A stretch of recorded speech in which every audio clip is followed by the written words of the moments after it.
establish.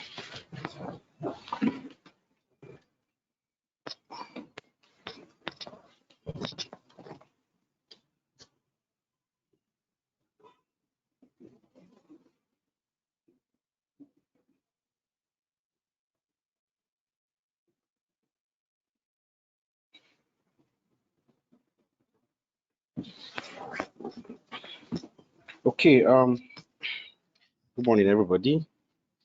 Welcome to today's class, project management profession. So today's class will be continuing from where we stopped last week. Just a quick summary of what we did last week. We tried to look at what project is and how project management came about. And then we also tried to define some of the key words or the key terms as far as project is concerned. We also looked at the important tools needed for a project. Okay, and then last week we said project is any problem identified that requires a solution. That's the simplest definition you can give as far as project is concerned. Any problem that requires a solution. Sometimes projects can also come in form of an opportunity. So it's not only problems, okay? Projects can also be an opportunity that requires something bigger, requires the solution to move forward, okay? So if you have any problem, any opportunity, or any situation on ground that requires management, that requires an improvement upon, or that requires a solution, such things can be referred to as a project. But looking at the definition given by Project Management Institute, they define project as a unique endeavor that produces a set of deliverables within specified cost, quality, and time. And so last week I tried to define these terms. When we say a unique endeavor, endeavor is any engagement, any activity you engage yourself in. But that engagement, you want to produce something that has never been produced before. That makes that activity unique.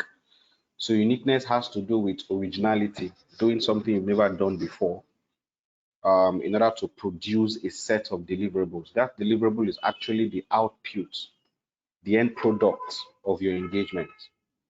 While you're working within a budget, a time frame, and of course a scope, which is a specification, quality. All right, we tried to explain that last week. So if I'm to redefine that definition, I could say instead of saying a project is a unique endeavor that produces a set of deliverables with a specified time, quality, and cost, I could say a project is engaging in any activity that has never been engaged before to produce something that has never been produced before, working within the time frame, the budget, and the quality given to you by the sponsor. That makes it more simplified. Okay, and remember last week we used a very simple project that each and every one of us engage in every day as an example, as a case study for us to understand. You know, when I'm teaching a higher class like the masters, I usually use a complex project, but because this is a foundational class and we established a project last week, that is you're preparing a stew. Let's say, for example, you want to cook a pot of stew. We established last week that is a project. What makes preparing a pot of stew a project? There's a problem that needs a solution. And what's the problem? You're very hungry and you want to eat rice and stew. So it's your hunger, which is the problem, that created that project you want to undertake, which is the stew you want to prepare. Okay, so you may have been preparing stew every day. Of course, the way your stew will turn out today will not be like the one you cooked yesterday. That's where the uniqueness comes in. It's either the one you cooked yesterday had more salt, more pepper, had more ingredients. Maybe yesterday you used turkey, today you decide to use fish. As long as you can find, no matter how little a difference is between two things you've done, That makes it unique. Okay, so that's that. So now remember, so you're solving the problem of hunger. That's why you're preparing the stew. Now you have a budget. You don't have 1 million naira or 200,000 to prepare your stew. You have a particular budget, 3,000, 4,000, 5,000, depending. You have a time frame. It's not something you prepare every, or you have the whole day.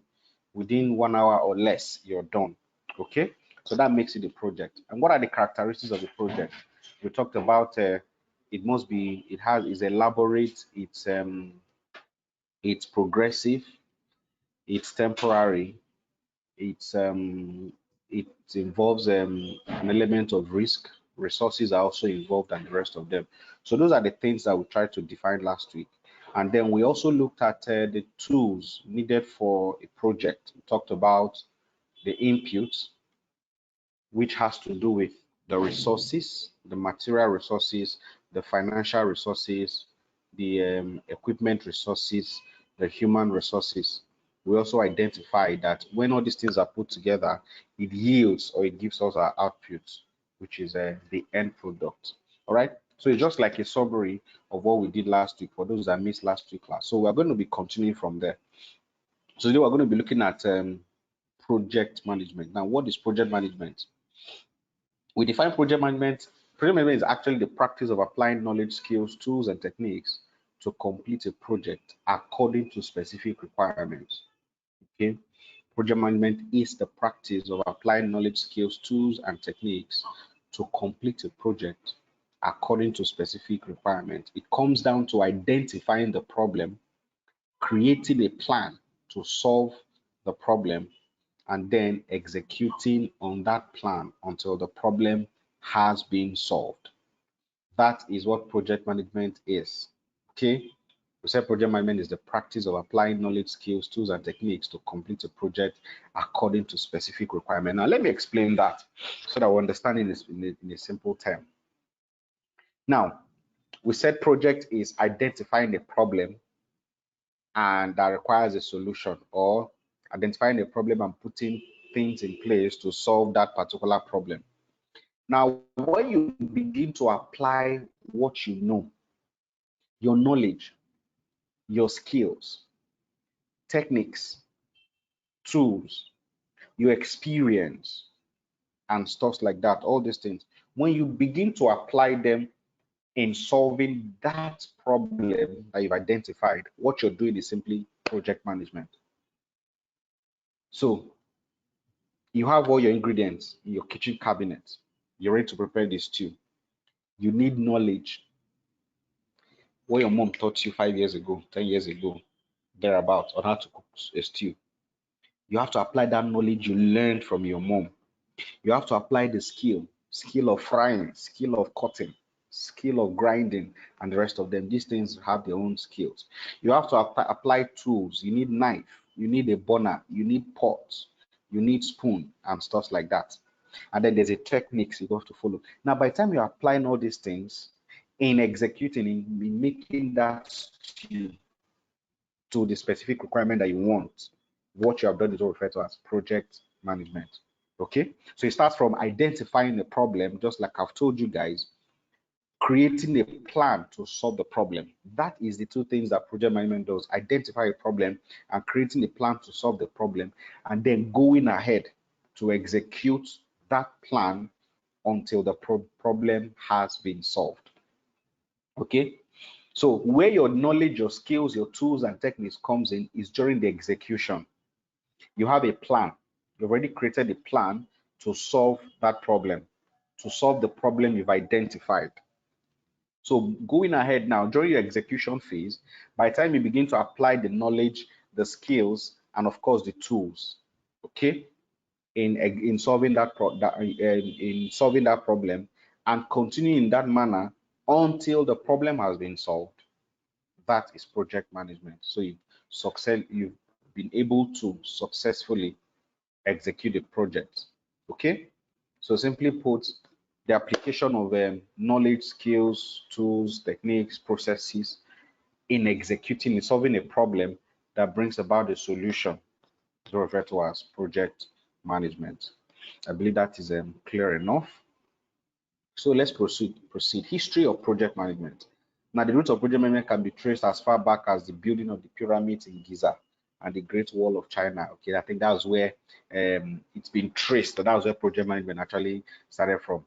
Okay, they went to build the Great Walls or that pyramid. Okay, in Giza, somewhere in China. So a lot of resource persons were called upon. They were given responsibilities.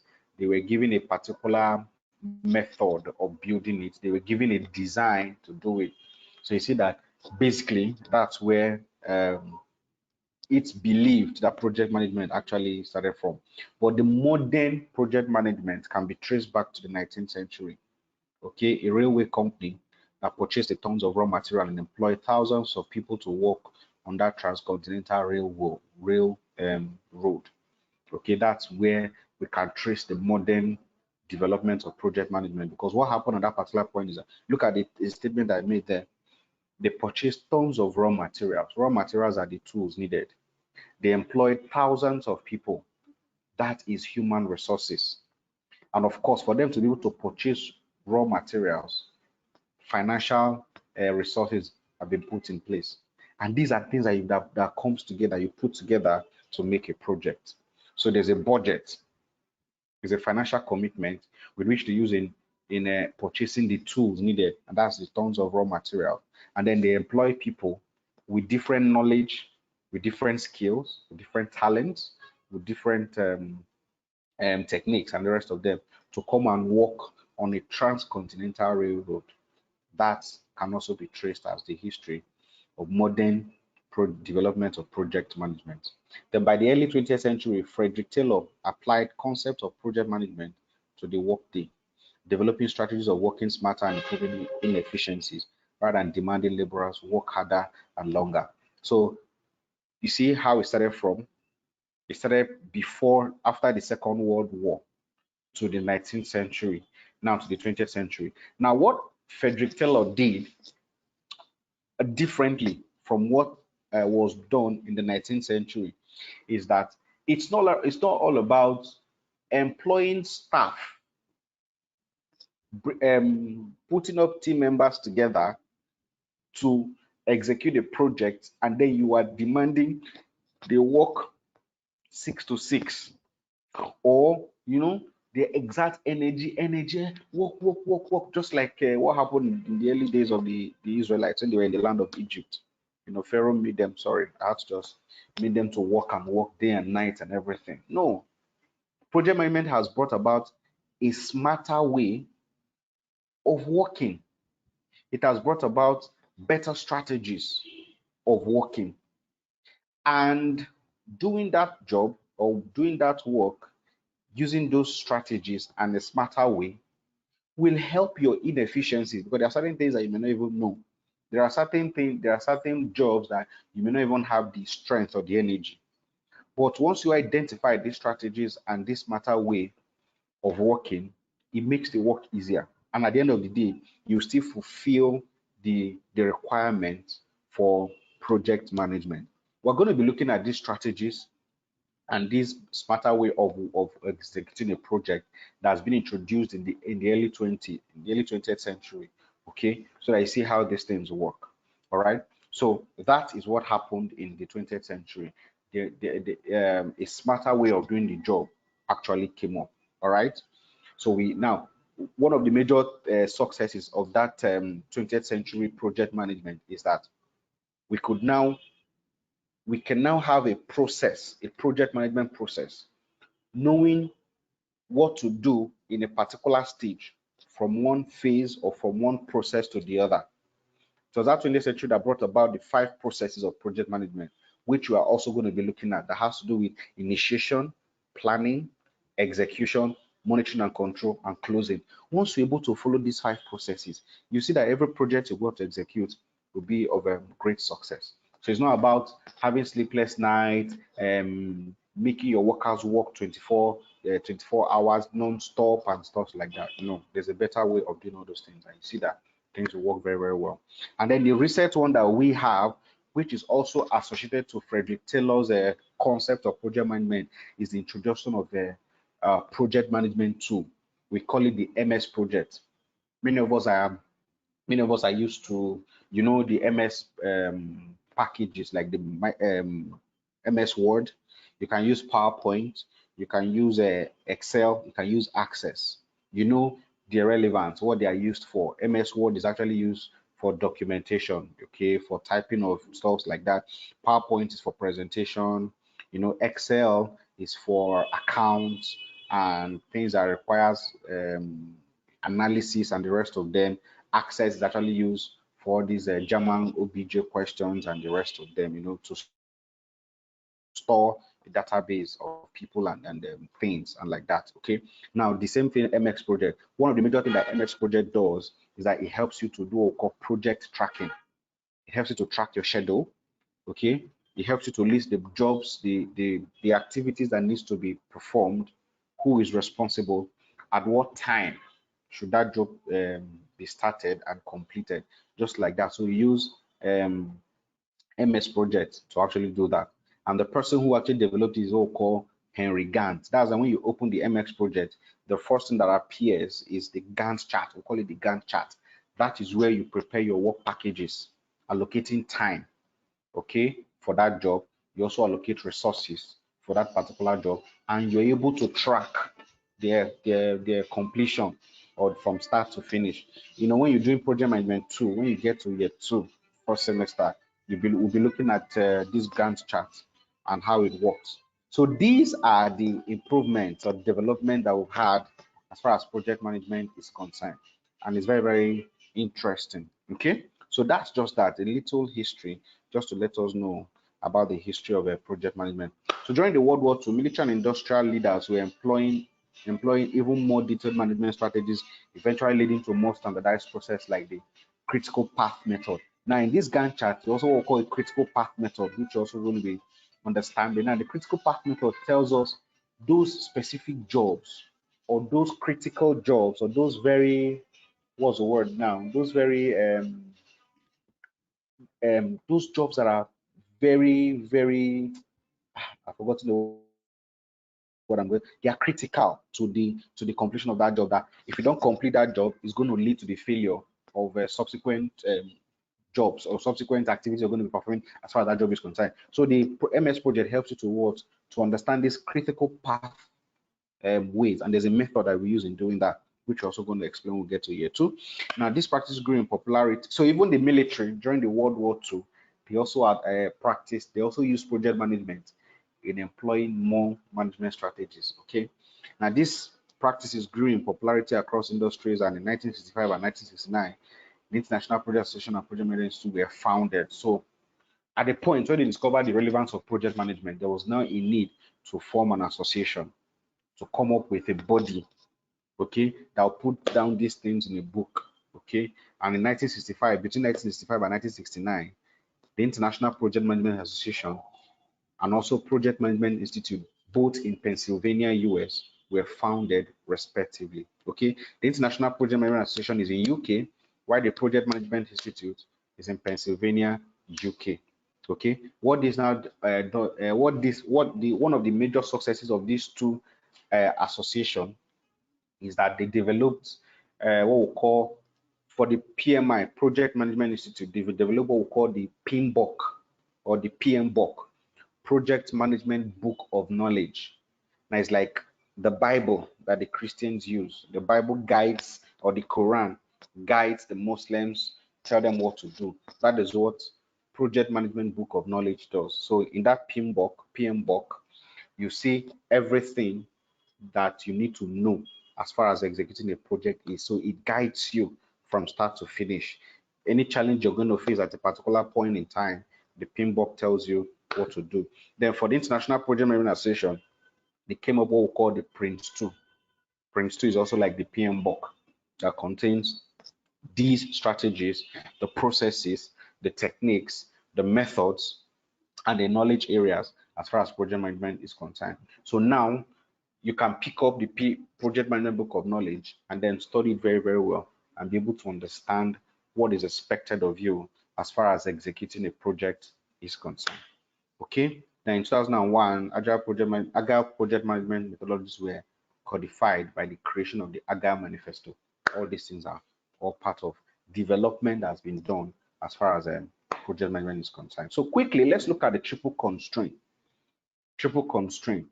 Now, when I defined projects, I want to refer back to the definition that I gave us so that you see why this thing brought us to this triple constraint of a thing. I said a project is can be defined as a unique endeavor that produces a set of deliverables within specified budget, time, and scope or specification, which can also be termed as the quality of the project. Within specified budget, within specified time, that's time scale, and of course, scope that gives birth to the quality or the specification. Now, these three things, you can see them in form of a triangle. They are referred to as a triple constraint of any project. As a project manager, these are the three major things that will pose as a problem for you when you're executing the project. You must be able, that's what we call them, they are constraints to every project. That's what we call them the triple constraint: budget, time, and scope. I'm going to explain it very well, and I'll use that our stew that I told us as example so that you get to understand what I mean. So the triple constraint is the combination of the three most significant restrictions on any project: scope, schedule, and cost. The triple constraint is sometimes referred to as the project management triangle or the iron triangle. And let me explain it. Why is it a significant restriction on every project, which is this budget, time, and scope? Now, let's say, for example, we are identified by a sponsor. A sponsor is the financier of every project, the owner of the project. He owns the project, he finances the project. He identifies you and your team members as the project manager or executors of that particular project. So he assigns the project to you and says, okay, I want to build a 3-bedroom flat. That is the sponsor talking now. He wants to build a 3-bedroom flat, identifies you as the, okay, let me leave 3-bedroom flat. Many of us don't know what it takes to build a 3-bedroom flat.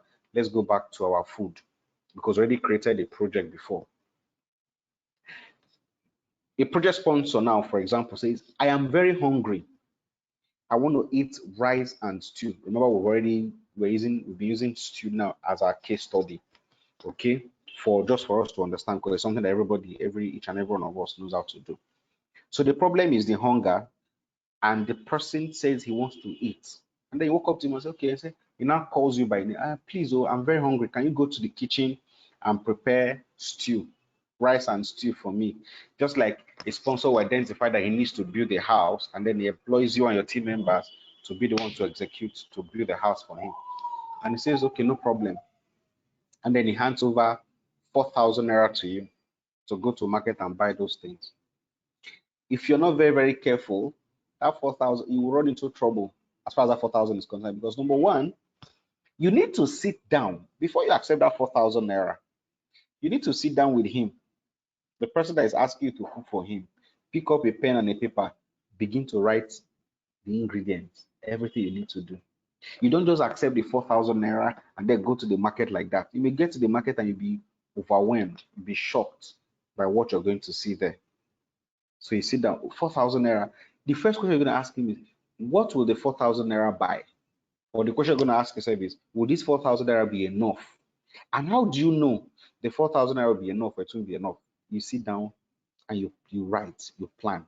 Yeah, so that's what gives birth to that planning I talked about. 5 processes. Initiation is when the sponsor identifies that there's a problem of hunger, and then identifies you to come and solve the problem by cooking stew.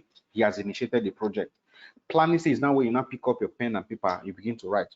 Okay, what kind of this thing do you want me to do? Should I use chicken or turkey or fish? He says use chicken. Okay, oh, you write chicken. How much tomato and everything? By the time you're done, say, please, oh, this money is not enough. I'll need another extra 300 naira. And he tells you, no, I don't have any other money. Go and manage the 4,000 naira. Now remember, as he's telling you to manage the 4,000 naira, there's a specification, there's quality. There's how he wants that stew to come out. Now, him managing those things, you are going to look at how it's going to affect the quality. That's why I said this is like a restriction. A restriction is a constraint. Managing the 4,000 naira, for example, what will be the impact on the quality? Because the truth is this: if a sponsor gives you money to execute a project with a particular specification, which is the scope or the quality you're talking about, he comes there and sees something different, you have failed as a project manager. He can sue you to court. He can reject that thing and tell you, return my money. This nonsense is not what I said they should build for me. That's why it's a constraint. So if he's asking you to manage that 4,000 naira, you need to look at the specification and say, okay, this is what we to manage 4,000 naira. This 4,000 naira cannot deliver this. We have to change the scope. If he insists that no, the scope must be there, there must be an agreement between you and the sponsor to give you an increase, a raise to that 4,000 naira to be able to work to achieve the quality. That's number one. So, and now it's possible he may give you, okay, you need extra 500 naira. He gives you the 500 naira. That's 4,005. To you now, everything is perfect. You will be surprised that by the time you get to the market to buy those ingredients, what originally sold for 500 naira as at yesterday, you'll be so surprised that when you get to the market, it's now selling for 600 naira. Where would the extra 100 naira come from? Ye, Mogbe, I have entered one chance. That would be your problem. Would you now call the sponsor and say, sir, sorry, don't be angry. Things in the market have actually increased again. It's no longer 500 naira, so I'll need extra 100 naira. Do you think the sponsor will listen to you? Ponder on that question. We'll answer it later to see whether the sponsor will. But as once the agreement has been done, there's what we call a project charter and is agreed upon. You tender your signature, the sponsor tender signature. It means it's binding. Whatever is on that project charter is binding between you and the sponsor. You're on your own. If you go to market and it's your loss. If you go to market and you wrote something for 500 naira and it has fallen down to 400 naira, 300 naira, it's your gain. So you see why it's a triple is a constraint, a restriction, a very big restriction. Okay, how about the risk encountered on the road? Successfully, you bought those ingredients, everything, and then you bought a bike. On your way back, the bike man just wants to do James Bond. Brrr, boah, everything is scattered on the ground, it's messed up. The tomato bar splash on the floor, chicken brrr, run and enter inside the gutter. This one like that. What do you do? What do you do? Do you call the sponsor and say, sorry, there was an accident on the road, all the things you sent me to go and buy in the market is all gone? You see why it's a very, very, very, very big challenge. How about when you come to the site and you want to begin, you want to start the execution of your project? Stakeholders' influence can also come in. You know, these community, whatever, they will come and tell you must pay particular in worry, they call it deve. If you don't settle the community, you cannot put up this project. And you'll be so surprised that even that money is not even part of your project budget. That's why it's a lot of things. That's why we said project management requires the application of knowledge, skills, tools, techniques, and the rest of them in managing the project successfully to specification. Because we understand that there are a lot of things that will pose as a very big problem or challenge as far as the project is concerned. So that is budget, that's cost. A lot of things that will come up. What if, as you're executing the soft stuff, you come there, you told them to do a V shape. A V shape is the specification, the scope, and you're coming there to see a U shape. Guys, did I say U shape? I said V. You can't say, okay, let's manage it like that. This quality has already been affected. You have to tear it down. You have to pull it down and then to make that proper V shape, because what the sponsor wants is a V shape. That money, of course, tearing it down will involve money again to get it back to V. So that's how a budget or the cost is a constraint or restriction to every project manager. How about time? Time is also a restriction in the sense that the sponsor may give you 2 weeks, 1 month to complete that project, just the way you did. You carried your pen and your paper, you started writing to be sure that the budget you give is enough. That's what you also do when it comes to time. You have to look at, first of all, what are the activities that needs to be performed as far as that project is concerned. You have to break down that project into smaller manageable components.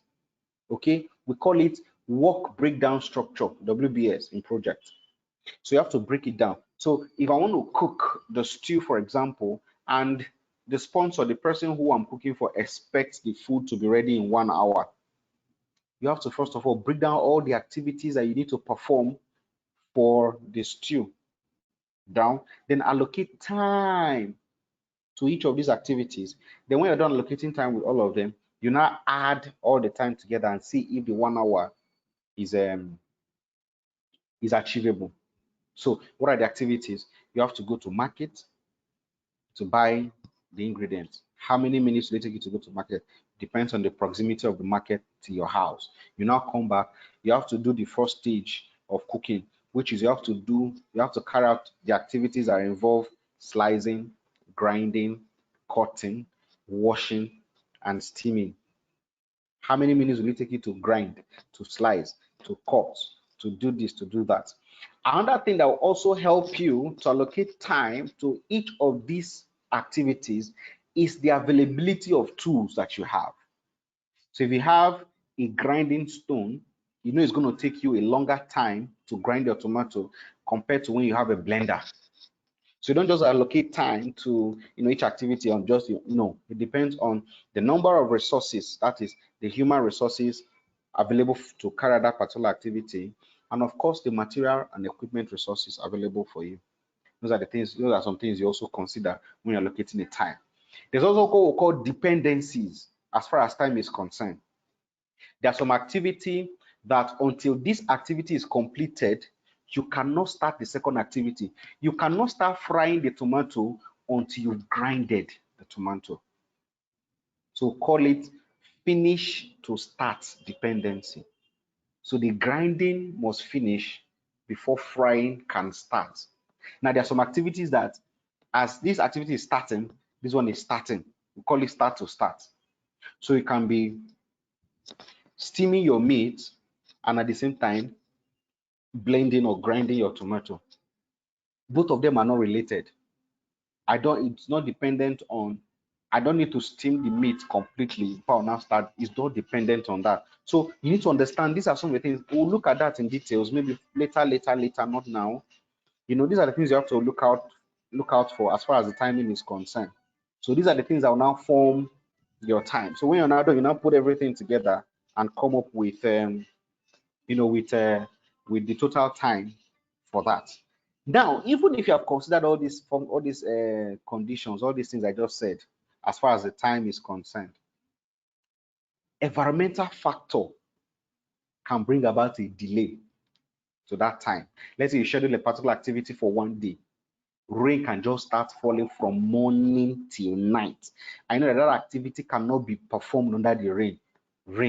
You lose one day. So that becomes a problem. What do you do now? Because if you lose a day, it's going to affect your delivery. Remember, there's a particular time that the project project sponsor already given you. Human resources, your workers can just maybe 3, 4, 5, or 1 or 2 persons can contact a problem, COVID-19, and then they send 14 of your staff. In fact, once one person contacted, bam, the rest team members have to go on quarantine, 14 days isolation. You have lost 14 days. So a strange disease or something can just come up upon the person. How about expecting the raw materials? The raw materials are supposed to have arrived today, only for them to call it there's a breakdown on the road, so it's going to take us another 2 days for it to arrive. You have lost. So there's a lot of things. There's a lot of things that affects, that brings about this time. That's why it's also a constraint, a restriction. But as a project manager, this is where your professionalism comes in. How do you manage these things, these restrictions, these constraints that you're having? That becomes a problem. So that's why time, just like cost, is a problem. How about budget? Your scope, sorry, quality. Of course, like I told you, the costs and the time, they have a very big role to play as far as the quality is concerned. You must get it right. You must get it right. And how is quality a constraint? You can request for a particular material only for the person, maybe the person you contracted it to buy you something different. Let's say, for example, now you were specific, buy me Dangote cement. Only you, the project manager, knows what is Dangote cement. Why you requested for Dangote cement? They can go there and buy you another cement that you don't even want. I know very, very well that if I use this other cement, it cannot give me exactly what I want compared to Dangote cement. So sometimes that your raw materials can actually affect the quality of your project. So that's why, to avoid this particular problem, there are certain things you need to take place. You need to run what we call a quality assurance and quality control of your raw materials. Because once the raw materials is messed up, if the raw material is not of quality, it's going to affect the the overall quality of the project. Let's say, for example, you produce the stew. Let me not go far. You already have a project. You're producing a stew. You go to market and buy rotten tomato because you know that of course, when you go to the market, they sell the rotten tomato and the fresh tomato. And because the rotten tomato is always is cheaper than the fresh tomato, they can pack one full bucket for you for 300 naira. But for the fresh tomato, one full bucket can be 1,000 naira. I bet let's buy it. Tomato is tomato. You grind it. After all, when I blend it, nobody will know if it's rotten or if it's fresh. Trust me, by the time you prepare that food and you bring it out, you're going to feel it. You're going to know that something is not right. The taste of that stew cannot be the same as the one that is fresh. Why? Because even the rottenness will also be felt inside. So sometimes it's the raw materials that affects the quality of the project that you're doing. And that's why you must run, just like I said, you must have an equipment or you must have something you use to analyze, okay, the quality of the raw materials that you're using. So before the raw materials are being integrated into the project management or into the project itself, you need to do a quality check of those raw materials so that it doesn't affect the. Now, this may not be your problem because remember you have team members who you assign all these things to. It may be the problem may come from them because you're specific enough of what you want, but they can go to market because you're not there. And that's why your project manager, why you play a very big role as far as project management is concerned. You have to be there to monitor, to lead, to guide, okay, on what they are doing. So that's how quality can also be affected. Sometimes it can be the inefficiency, or maybe your team members are not well trained. They don't even have the skill or knowledge. They do it anyhow. Okay, they're not experienced enough. They are not. They don't have skill or knowledge in that particular aspect. That's why it's very, very important when you're putting your team members together. You must select those who you know that they are capable, okay, of actually executing that. Because when they come and they get confused, they don't know what to do. They do it anyhow. They do it to their own level of understanding.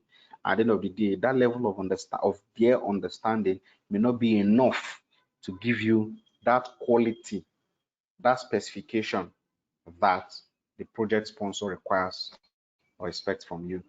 So these are some of the things. These are some of the things that affect the quality. Then availability of raw material is also another thing that affects quality. Because by the time that particular material is not available, okay, which is you now begin to now use something close to it because it's not available in the market or your vicinity.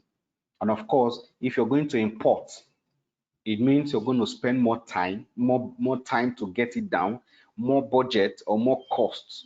And where does it come from? Where would that money come from? That's why your everything, the success of every project lies on the planning stage. If you're able to plan out everything and have a very good um, project breakdown with the sponsor, you see that these three things will always form a very big restriction or constraint for you. So as a project manager, you must understand these three things and be able to use your knowledge, your skill, and your techniques to be able to maneuver your way as far as these three these three constraints are concerned. Okay, I think my time is up. When we come next week, we'll also continue from where we stop. Let's see what we have next after this. Okay, so that's the project management triple control. Okay, when I come next time, I'll just take my time to explain everything based on what I've just said to us.